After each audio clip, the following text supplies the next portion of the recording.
Kia ora, Markie here. I'm a bit early for a meeting, so I thought it would be a good opportunity to do a quick video. And this is going to be a quickie, because this is something I don't know that much about, so I'm going to stick to what I do know.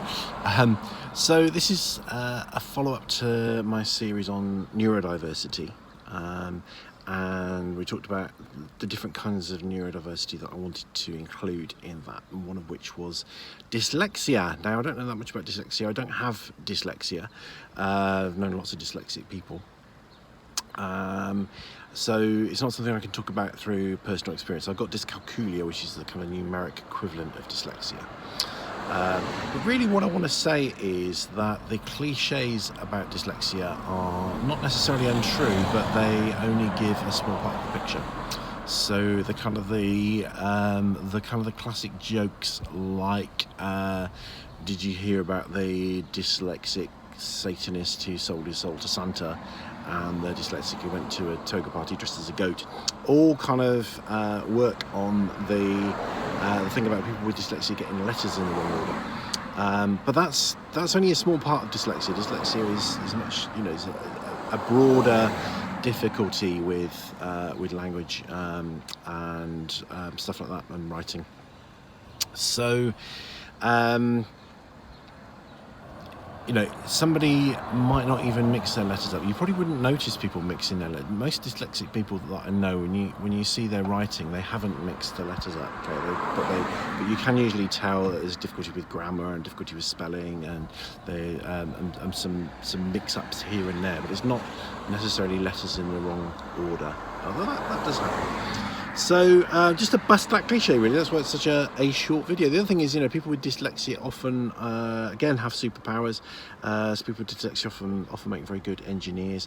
I think the thing is that if somebody presents as having poor literacy, but their intelligence level is high, then the chances are that it's dyslexia. I mean, that's the way I would kind of look at that, really. And I think this is the problem, really. Lots of people with dyslexia have been kind of failed by the education system, and end up with all kinds of trouble. There's a huge amount of people with dyslexia in the prison system, for example. So people with dyslexia are often very intelligent, but used to be kind of regarded as not very intelligent, and they're therefore kind of somewhat sidelined, and the teaching at school wasn't really aimed towards them, or not at all aimed towards them, so they struggled and often dropped out. Listen to the bells. You don't really get church bells in New Zealand, or not like you do in good old Blighty, but that's a little bell tower that tolls the quarter hour being tolled. And we've got a bit of traffic noise and stuff. So like we say, rough and ready. I've got ADHD, so I make these videos on the hoof when I have the inspiration. I happen to have it today. So much more to dyslexia than the common kind of cliches. And it's a real big problem, not necessarily just because of what it is, but because of the social consequences and the personal consequences to people that have this.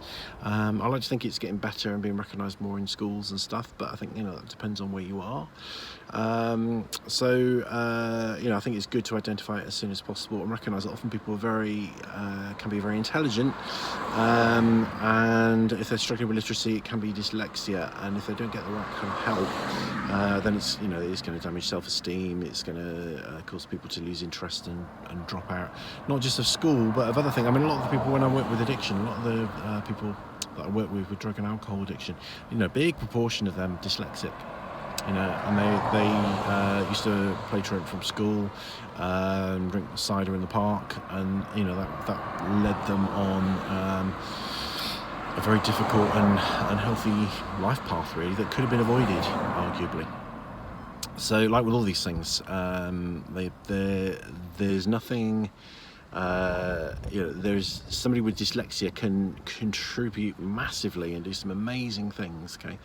But the more we're able to identify that and help people, steer people in the right direction, help people find the right path, so that they're a square peg in a square hole, or a round peg in a round hole, but not a square peg in a round hole,